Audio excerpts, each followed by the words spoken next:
തീർച്ചയായിട്ടും ഇവിടെ കേവലം ഒരു തെരഞ്ഞെടുപ്പ് പരാജയമല്ല സംഭവിച്ചത്. തെരഞ്ഞെടുപ്പ് പരാജയം എന്നൊക്കെ പറഞ്ഞാൽ ഇടതുപക്ഷത്തെ സംബന്ധിച്ചിടത്തോളം അത്ര വലിയ വേവലാതി ഉണ്ടാക്കുന്ന കാര്യമല്ല. പല തെരഞ്ഞെടുപ്പുകളിലും വളരെ ഡീസൻ്റായിട്ട് തോറ്റിട്ടുണ്ട്. ഇപ്പോൾ 1957 ആദ്യത്തെ ഭരണം കഴിഞ്ഞതിന് ശേഷം 60 നടന്ന തെരഞ്ഞെടുപ്പിൽ, വിമോചന സമരം കഴിഞ്ഞ് നടന്ന തെരഞ്ഞെടുപ്പിൽ ഈ കമ്മ്യൂണിസ്റ്റ് പാർട്ടിക്ക് വലിയ തിരിച്ചടിയുണ്ടായി.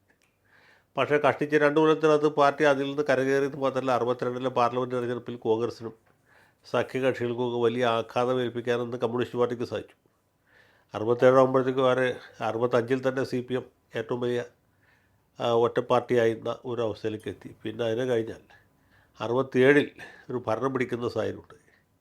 70 വീണ്ടും പരാജയമുണ്ടായി. 77 വലിയ പരാജയമുണ്ടായി, ചരിത്ര പരാജയം എന്ന് പറയാം. പക്ഷേ 80 ആകുമ്പോഴത്തേക്കും വീണ്ടും അധികാരത്തിലെത്തി. 82 അധികാരം നഷ്ടപ്പെട്ടു. പക്ഷേ 87 വളരെ ശക്തമായിട്ട് തിരിച്ചു. പിന്നെ ഓരോ 5 കൊല്ലത്തെ ഇടവേളയിലും അവർ ശക്തി വർദ്ധിപ്പിക്കുന്നതാണ് നമ്മൾ കണ്ടുകൊണ്ടിരിക്കുന്നത്. കഴിഞ്ഞ തവണ ഉണ്ടായൊരു പരാജയം എന്ന് വെച്ചാൽ 10 കൊല്ലം നീണ്ട സർക്കാരാണ്. 10 കൊല്ലത്തെ ഒരു ആൻറ്റി ഇൻകംബൻസി, ഭരണവിരുദ്ധ വികാരം ഉണ്ടായിരുന്നു. അത് സർക്കാരിനെതിരായിട്ട് വർക്കൗട്ടായി. മറ്റ് പല ഘടകങ്ങളും ഉണ്ടായിരുന്നു. മുഖ്യമന്ത്രിയുടെ പ്രായാധിക്യം, അനാരോഗ്യം, പിന്നെ രണ്ടാം പിണറായി സർക്കാരിലുള്ള മന്ത്രിമാരുടെ അവരുടെ പ്രാഗൽഭ്യമില്ലായ്ക, പ്രാപ്തിക്കുറവ്, അതിന് വിട്ട പ്രസ്താവനകൾ, ഇതൊക്കെ ഇടതുപക്ഷ സർക്കാരിന് ചീത്തപ്പേരുണ്ടാക്കി, അവർക്ക് കളങ്കം വരുത്തി എന്നുള്ളത് ശരിയാണ്. അതുകൊണ്ട് തന്നെ തെരഞ്ഞെടുപ്പ് പരാജയം അനിവാര്യമായിരുന്നു. അങ്ങനെ ഒരു പരാജയം ഉണ്ടായാൽ ആർക്കും വലിയ ഞെട്ടലോ അത്ഭുതമോ ഒന്നും ഉണ്ടെന്ന് എനിക്ക് തോന്നുന്നില്ല. അങ്ങനെ ഞെട്ടേണ്ട ആവശ്യമൊന്നുമില്ല. ന്യായമായ ഒരു പരാജയമാണ് ഉണ്ടായത്. അതിൻ്റെ അർത്ഥം ഇടതുപക്ഷ പ്രസ്ഥാനം ഇല്ലാതായെന്നും ഇനി ഒരിക്കലും ഇവിടെ തിരിച്ചു വരികയില്ല എന്നുമല്ല.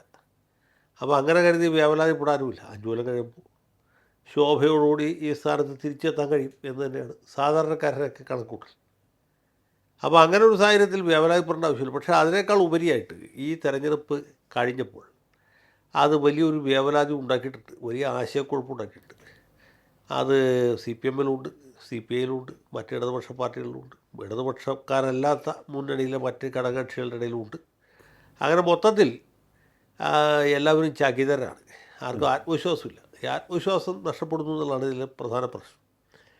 അത് മാത്രവുമല്ല, ഇതിൻ്റെ അകത്ത് പല താല്പര്യക്കാരുണ്ട്.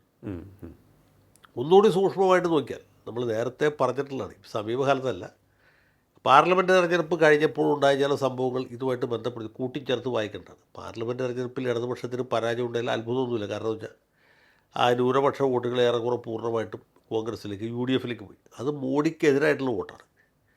അതിനെക്കുറിച്ച് ഇവിടെയുള്ള ഭരണകർത്താക്കൾ അങ്ങനെ വേവലാതിപ്പെടേണ്ടതില്ല. 2019 ഇതുപോലൊരു ഏകീകരണം ഉണ്ടായി. അന്നും കോൺഗ്രസ്സിന് UDF-നോട് ഗുണം കിട്ടിയത്. അതുപോലെ ആ ഒരു ഏകീകരണം എന്ന് വിചാരിച്ചാൽ മതി. 24 സംഭവിച്ചു. 26 ആകുമ്പോഴത്തേക്കും അതിൽ നിന്ന് പുറത്തിറങ്ങാൻ പറ്റുമായിരുന്നു. പക്ഷേ 24 ഏകീകരണം, അതിനെ തുടർന്നുണ്ടായ തിരിച്ചടിയും അത് വളരെ വ്യക്തമായൊരു സന്ദേശം കൊടുത്തു. അത് പിണറായി വിജയൻ്റെ നേതൃത്വത്തിൽ ഈ സർക്കാരിന് ഇനി മുന്നോട്ട് പോകാൻ കഴിയുകയില്ല. മന്ത്രിമാരെക്കുറിച്ച് ജനങ്ങളുടെ ഇടയിൽ വലിയ എതിരഭിപ്രായമുണ്ട്. ഭരണത്തെക്കുറിച്ച് എതിരഭിപ്രായമുണ്ട്. ഭരണം ഈ രീതിയിൽ പോയാൽ മതിയാവുകയില്ല. ക്ഷേമ പെൻഷനുകൾ മുടങ്ങുന്നത്, സർക്കാർ ജീവനക്കാരുടെ ക്ഷാമബത്തം വൈകുന്നതൊക്കെ വളരെ തെറ്റായ കീഴ്വഴക്കം ഉണ്ടാകും.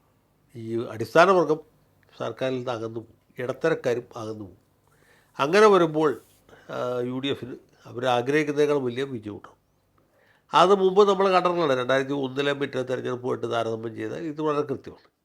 അപ്പോൾ അങ്ങനെ ഒരു സാഹചര്യം നിലനിൽക്കുമ്പോൾ സ്വാഭാവികമായിട്ടും മുന്നണിയിലെ ഘടകകക്ഷികളും, അതിനേക്കാൾ ഉപരി CPM-ലെ തന്നെ മറ്റ് പല നേതാക്കന്മാരും ഒരു ഭരണമാറ്റത്തെക്കുറിച്ച് ആലോചിച്ചു. ഭരണമാറ്റം എന്ന് വെച്ചാൽ LDF പോയിട്ട് UDF വരിക എന്നുള്ളതല്ല. LDF-ന് തന്നെ കുറേ കൂടി ക്രെഡിബിലിറ്റിയുള്ള, വിശ്വാസ്യതയുള്ള ഒരു നേതൃത്വം ഉണ്ടാകണം എന്നാഗ്രഹിച്ചു. അത് ചെറിയ ആലോചനയല്ല, കാര്യമായ ആലോചന തന്നെയായിരുന്നു. അതിന് നേതൃത്വം കൊടുത്ത ചില നേതാക്കന്മാരുണ്ട്. ഞാനിപ്പോൾ ഈ ഘട്ടത്തിൽ അവരൊന്നും പേര് പറയുന്നത് ശരിയില്ല. ഈ വിഭാഗത്തിൽപ്പെട്ട, അത് മാത്രമല്ല, ഈ തെരഞ്ഞെടുപ്പ് കഴിഞ്ഞതിന് ശേഷം പാർട്ടി കമ്മിറ്റികളിലും ഇടതു മുന്നണിയിലുമൊക്കെ ഉണ്ടായ ചർച്ചകൾ പിണറായി വിജയൻ മാറാതെ രക്ഷയില്ല എന്ന രീതിയിലാണ്. പിണറായി വിജയൻ മാറിയാൽ മാത്രമേ പുതിയ ഒരു മാൻഡേറ്റ് നേടി ജനങ്ങളെ സമീപിക്കാൻ പറ്റുള്ളൂ എന്ന നിലപാട്. അപ്പോൾ ആ ഒരു ഘട്ടത്തിൽ ചില മൂലധന ശക്തികളൊക്കെ ഈ വിമതന്മാർക്ക് പിന്തുണ കൊടുത്തു. അപ്പോൾ അവരുടെ പേര് പറയാൻ നിർത്തിയില്ല. നമ്മുടെ നാട്ടിൽ എണ്ണപ്പെട്ട ചില മുതലാളിമാർ ഗൾഫിലും അമേരിക്കയിലുമൊക്കെ ഇരുന്ന് വ്യവസായം ചെയ്ത് പണം ഉണ്ടാക്കി. കേരളത്തിൽ വ്യവസായം ചെയ്താൽ ലാഭിക്കില്ലല്ലോ. അത് കച്ചവട നഷ്ടത്തിൽ അവസാനിക്കും. അത് കേരളത്തിന് പുറത്തുള്ള പ്രവാസി വ്യവസായികൾ അവരുടെയൊക്കെ ഒരു കൂട്ടായ്മയിൽ ഇങ്ങനൊരു ആശയം ഉരുത്തിരിഞ്ഞു വന്നു. കേരളത്തിലെ ഇടതുപക്ഷക്കാരുടെ ഇടയിൽ, പ്രത്യേകിച്ച് CPM-കാരുടെ ഇടയിലുള്ള ഒരു അതൃപ്തി മുതലെടുത്തുകൊണ്ട് പുതിയൊരു നേതൃമാറ്റം ഉണ്ടാകും. പുതിയൊരു മുഖ്യമന്ത്രി, പുതിയൊരു പാർട്ടി സെക്രട്ടറി, ആ രീതിയിലൊരു നേതൃമാറ്റം ഉണ്ടാക്കാൻ അവർ ആഗ്രഹിച്ചു. അതിന് മുന്നിട്ടിറങ്ങിയ ആളാണ് PV അൻവർ. PV അൻവർ ശരിക്കും പറഞ്ഞാൽ പിണറായി വിജയൻ്റെ ഏറ്റവും അടുത്ത ആളായിരുന്നു. പക്ഷേ തെരഞ്ഞെടുപ്പ് കഴിഞ്ഞതിന് ശേഷം PV അൻവർ പെട്ടെന്ന് റിബലായിട്ട് മാറുകയും പിണറായി വിജയൻ്റെ മേധാവിത്വത്തെ വെല്ലുവിളിച്ചു. അങ്ങനെ അത് വീണ്ടും ചർച്ചാ വിഷയമായി. പുള്ളി പിന്നീട് തൃണമൂൽ കോൺഗ്രസ്സിൽ ഒക്കെ പോകുന്ന കാഴ്ച നമ്മളുണ്ട്. പക്ഷേ ഈ PV അൻവറിന് പറ്റിയൊരു അബദ്ധം എന്താ വെച്ചാൽ ഈ കയ്യിലുള്ള എല്ലാ ആയുധങ്ങളും അദ്ദേഹം ഒരുമിച്ച് പ്രയോഗിച്ചു എന്നുള്ളതാണ്. അത് ഓരോന്നോരോന്നായിട്ട് പ്രയോഗിക്കാൻ വേണ്ടി എതിരാളികൾ മൂർച്ച കൂട്ടി അദ്ദേഹത്തിൻ്റെ ഏൽപ്പിച്ചാണ്. പുള്ളിയുടെ ഈ അപ്രാപ്തി കൊണ്ട് ഇതെല്ലാം കൂടി ഒരുമിച്ച് അവതരിപ്പിക്കും. അത് വിവാദ വിഷയമാകുകയും ചെയ്തു. പക്ഷേ യഥാർത്ഥത്തിലുള്ള പ്രശ്നം അതിൽ നിന്നും വിട്ടുപോയി. പിന്നെ അൻവറിനെ തന്നെ CPM-കാർ ഒഴിവാക്കി. അപ്പോൾ ഇങ്ങനെ ഒരു വിപര്യമുണ്ടായി. പിന്നെ ബൈ ഇലക്ഷൻ നടന്നൊക്കെ നമുക്കറിയാമല്ലോ, അൻവർ രാജിവെച്ചു. അതൊക്കെ വേറെ സായിരുന്നു. പക്ഷേ ഇങ്ങനെ ഒരു കൊട്ടാര വിപ്ലവം അന്ന് തന്നെ അവർ ഉദ്ദേശിച്ചിരുന്നു. പക്ഷേ അത് നടപ്പായില്ല. അൻവർ പോയതിന് ശേഷം അൻവറിനെ ഏറ്റുപിടിക്കാനായിട്ട് വേറെ ആരും ഇല്ലാത്ത അവസ്ഥ. അങ്ങനെയാണ് ഈ കഴിഞ്ഞ മാർച്ചിലേക്ക് ഈ വിധി മാറ്റിവെക്കപ്പെട്ടത്. മാർച്ചിലെ വിധി എല്ലാവർക്കും അറിയാം. മാർച്ച് ഏപ്രിലിൽ തെരഞ്ഞെടുപ്പ് നടക്കുമ്പോൾ തന്നെ സകല ആൾക്കാർക്കും അറിയാം ഇടതുപക്ഷത്തിന് വമ്പിച്ച തിരിച്ചടി ഉണ്ടാകും. അതുപോലെ തന്നെ തിരിച്ചടി ഉണ്ടായി. സമുന്നത നേതാക്കൾ പലരും തോറ്റുപോയി. എന്ന് മാത്രമല്ല ഈ 2024 അട്ടിമറിക്ക് ചുക്കാൻ പിടിച്ച ആളുകൾ തോറ്റുപോയി. അവരാരും ഇപ്പം നിയമസഭയിലില്ല. പല സാഹചര്യങ്ങൾ കൊണ്ടാണ് ഇവർ പലരും തോറ്റുപോയത്. ഏതായാലും അങ്ങനെ ഒരു സാഹചര്യമാണ് ഇപ്പം നിലവിലുള്ളത്. അപ്പോൾ ഇനി ഇതിനെ എങ്ങനെ റീവൈറ്റലൈസ് ചെയ്യാം എന്നുള്ളതാണ് നമ്മുടെ പ്രശ്നം. അതെ, അത് മാത്രമല്ല ഇപ്പോൾ ഈ ആശയക്കുഴപ്പം വർദ്ധിച്ചിരിക്കുകയാണ്. 2024 പുറത്ത് പറയാൻ ധൈര്യപ്പെടാതിരുന്ന ആളുകൾ പോലും ഇപ്പോൾ പുറത്ത് വന്നിട്ട് പല കാര്യങ്ങളിലും വിഭിന്ന അഭിപ്രായം പറയും.